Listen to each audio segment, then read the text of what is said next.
Hey Francine, how's Tessa doing today? You did go and visit her, right? Hey Frank, it's good to hear from you. Tessa was doing totally fine when I was there with her. She's much better after starting on the new medicine regimen the doctors told us about. Totally fine? What's that supposed to mean? How can she be totally fine in this situation?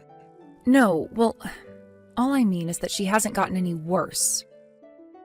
Obviously, her health isn't totally fine, but she is undergoing cancer treatment, so you can hardly expect otherwise. Yeah, I know they're trying to save her life, but chemotherapy really is awful. It's tearing me up to have to see her like this every day. The new medicine they put her on made all of her hair fall out. Wow, is she upset about it? Of course she is. She's still in elementary school.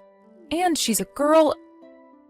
There's no denying it. She was pretty damn shocked and broken up about the whole thing. It's only natural she would be, right? It would be bad enough for an adult who properly understood everything. She doesn't seem any worse, you say? She didn't seem to be particularly unwell or anything. We should be grateful just for that.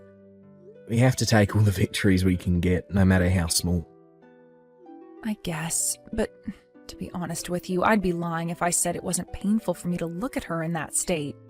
Her pillow was covered in hair that had fallen out. She's putting on a brave face and pretending she doesn't care, but I'm her mom, and I can tell she's hurting inside. Couldn't take seeing my little princess like that. I had to get out of there, Frank. I left the ward. You did what? You knew this would happen, damn it. The doctors told us her hair would start falling out after the chemo started. It's never going to be a pleasant thing to see, but how could you not have been prepared? It's only natural she'd be shocked after losing her hair. What the hell do you think seeing her parents freak out is going to do to her mental state? She's already vulnerable as it is. She needs us now more than ever. And you left her there? I know that. But it's gonna keep falling out, and quickly too. Before we know it, she won't have any hair left. I can't bear to see her like that. It was horrible. No, of course it's horrible. But don't get me wrong, babe. I totally understand how you feel. But we can't bury our heads in the sand. This is happening, Francine, whether we like it or not. If it's this bad for us, what the hell do you think it's like being Tessa right now? I understand what you're saying, Frank. Ugh. Oh my God, Frank. How long are we going to have to carry on like this? What did she do to deserve this? Why does our poor daughter have to suffer so senselessly? Believe me, I'd love to know the answer to those questions myself.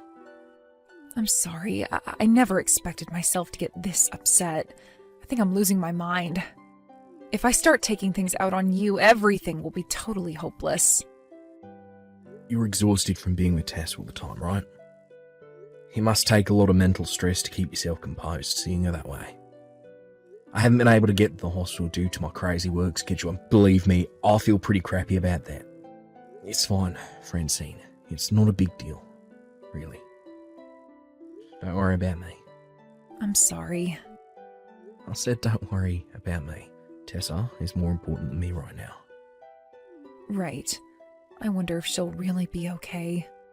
I'm relieved she didn't seem any worse physically, aside from the shock of losing her hair, what with starting chemo and all. But it was so awful seeing her all broken up like that. You headed over to visit her with your mum and dad this weekend, right? I'll join you guys then. Let me try speaking to her. Let's see if her pops can't cheer her up a little. Right. But you know she hasn't shown much improvement at all since being admitted to the hospital. Don't say anything reckless that might freak her out or my mom out, okay? Of course I won't. But keep an eye on her for me until then, alright? It's bound to be difficult, but we need to be strong for our daughter's sake. She needs us now more than ever. Frank, why would you even say something like that? Didn't I tell you not to say anything reckless? My mom and dad are furious. I can't believe you said that to Tessa at all, let alone in front of my parents. Oh, that's funny, because from where I'm standing, none of what you're doing makes any sense. That's why I said it. I was wondering whether you'd make an absurd overreaction, and lo and behold, you are. What? This isn't the time to screw around, Frank. Start making sense.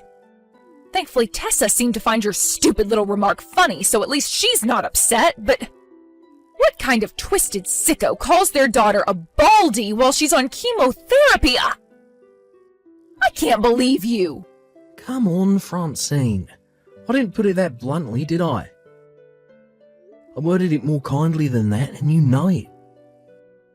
But why would you need to say that in the first place? Heh, looks like you went bald, sweetie. Oh well. And to think you laughed, too. You're sick. Who says, oh well, to their freshly bald, cancer-stricken 6-year-old? Do you understand how much your foolish little remark just hurt our poor daughter? That poor girl, she is fighting cancer, and the last thing she needs is her own dad insulting her. Poor girl.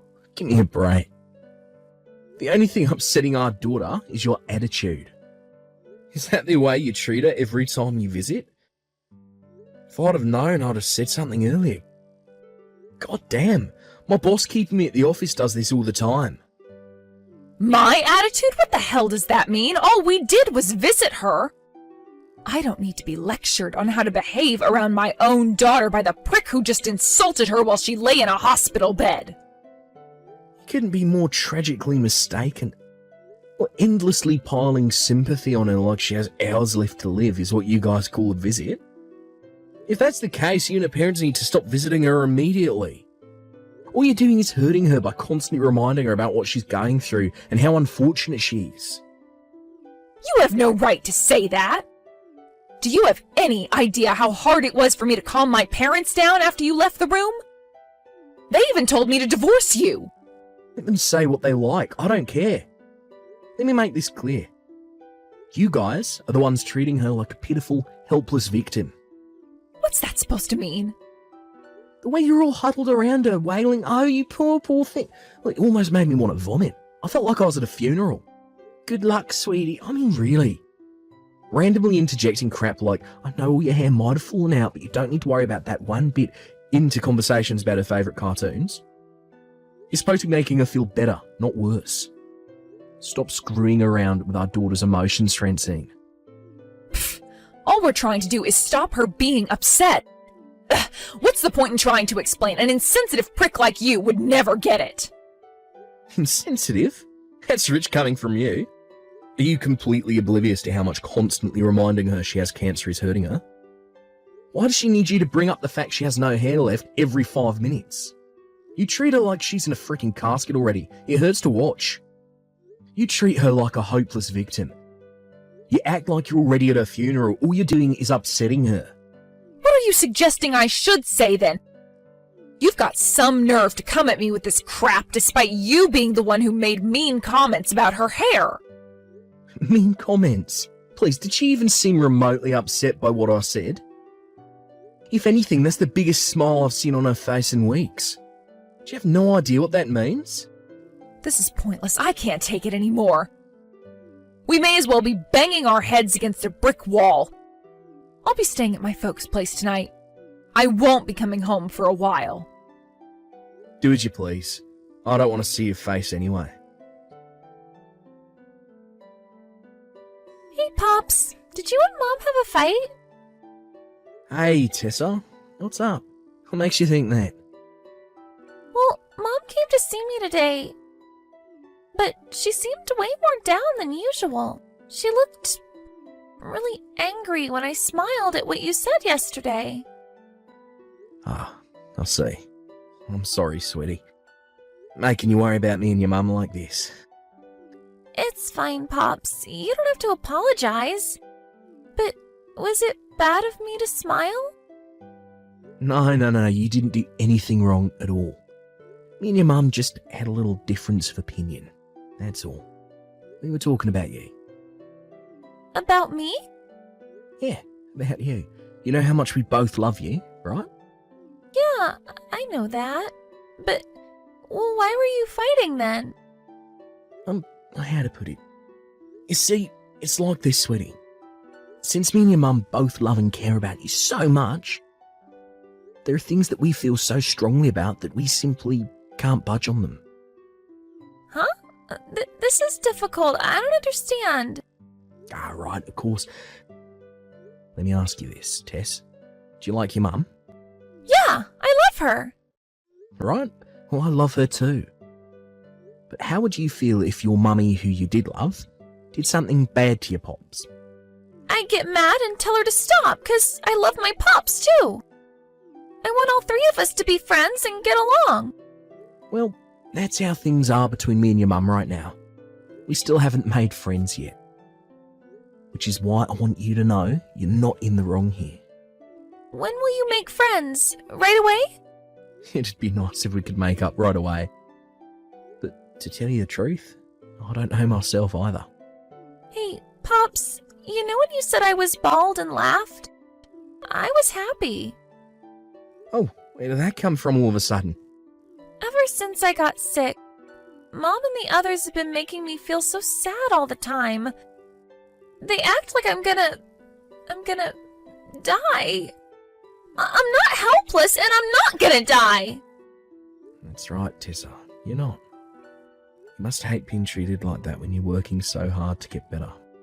You're the only one who doesn't treat me like some pathetic victim, Pops. That's why I'm super happy you're my Pops. That's right, sweetie. You're no victim. I just wish everyone else understood that. Sorry to bother you, Frank. Do you have time to talk right now? What's up? Is this about yesterday? Yeah, it's about yesterday. I thought maybe we could try talking things over again. Look, about that, I said too much myself. I was wrong. I'm sorry. No, you don't have anything to apologize for, honey. We were the ones in the wrong after all, right? What? Are you feeling okay? Am I hallucinating? You were furious with me yesterday. This evening, I got a call from Tessa. She told me why you got so mad. I think I more or less understand it now. From Tessa? Wait, she called you about that? Really? I see. She said us fighting was really hard on her. She pretty much ordered us to make up as soon as possible. That's not all. She burst into tears. What the hell are we playing at, Frank? You're right. Us fighting over what's best for our daughter doesn't really make any sense if us fighting makes our daughter cry now, does it? Right. That's why I'm sorry. I never stopped to think about why you were angry in the first place. I just reacted. No, it was wrong of me not to explain too. I kind of just assumed you'd get why I was mad and let the anger take care of the rest. I haven't had my head on straight lately, what with everything that's going on. I guess you could say I'm quick to anger. You're well within your rights to be mad. Cut it out, Frank. That's my line. I was so intent on things being the way I thought they should be, I never stopped to think about what Tessa herself thought about the way I was treating her, or how she felt about her current situation. I just decided what was best for her by myself based on nothing but assumptions.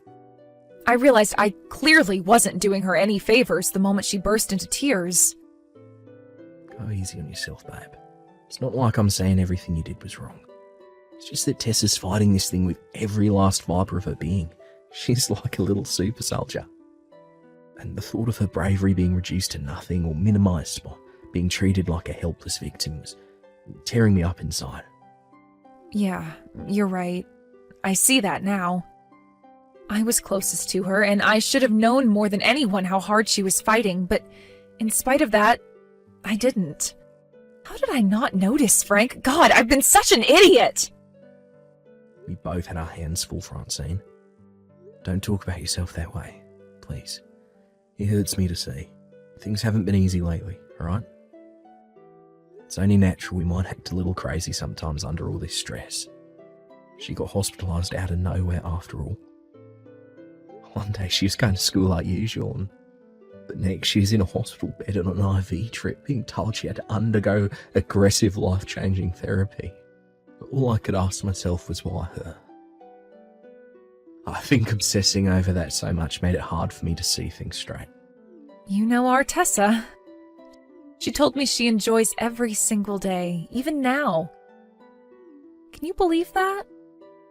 Things should be harder for her than anyone, and yet somehow she's stronger than the both of us put together.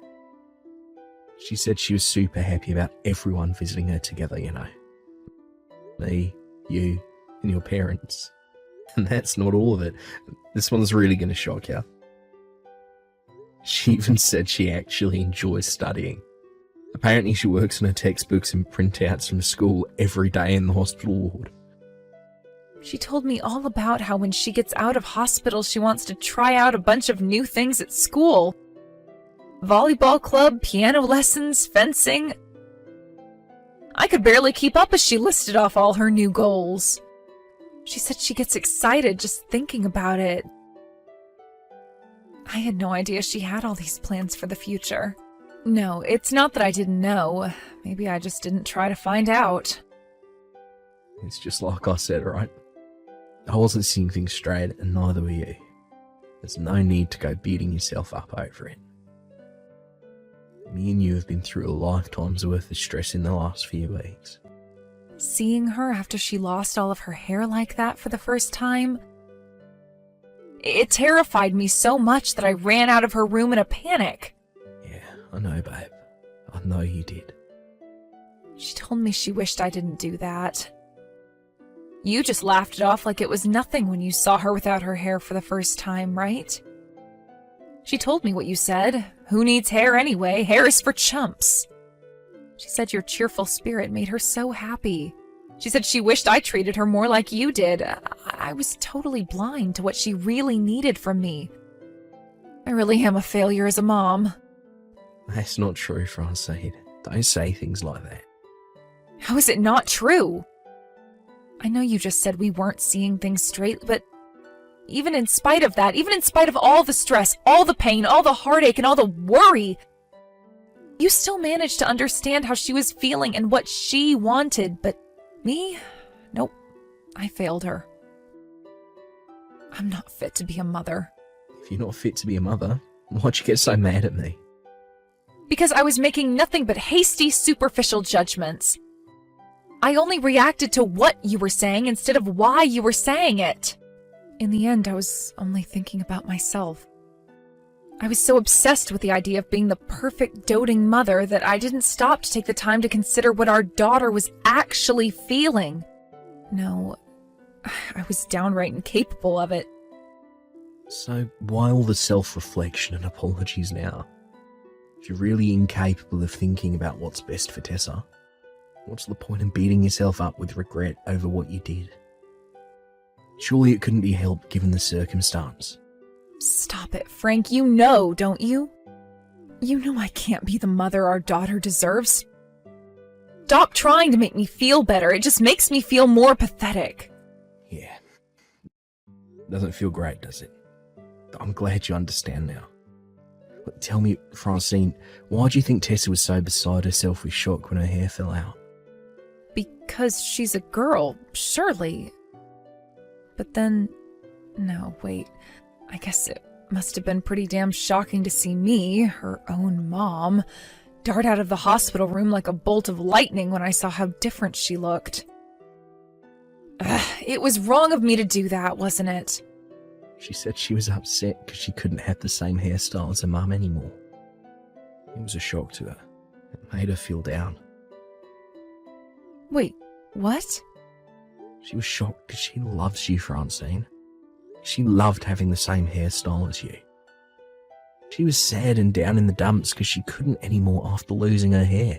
Do you really think someone who says things like that could possibly hate you? Wow, she said that? Our Tessa said that? Yeah, sure she did. I just said so, right? She said that even when she felt sick, she was happy as long as you were there by her bedside to hold her hand. She was so grateful for how you made sure you were always there for her all the time, day in, day out, no matter what. But I was only there by her bedside. It's not like I really even did anything. I didn't even notice how she was feeling, damn it! Even just being by her side at such a difficult time is an amazing thing in and of itself, Francine. No matter how bad her symptoms got, no matter how much you wanted to bolt out of that door and never look back. You didn't, and you stayed by her side the whole time. Only a mother's capable of that. But is this really what's best for her? Someone like me being her mom? Who else is there aside from you? Let me make something. If you talk like this around our girl, she'll burst into tears on you again. She hates the thought of her mum not being around.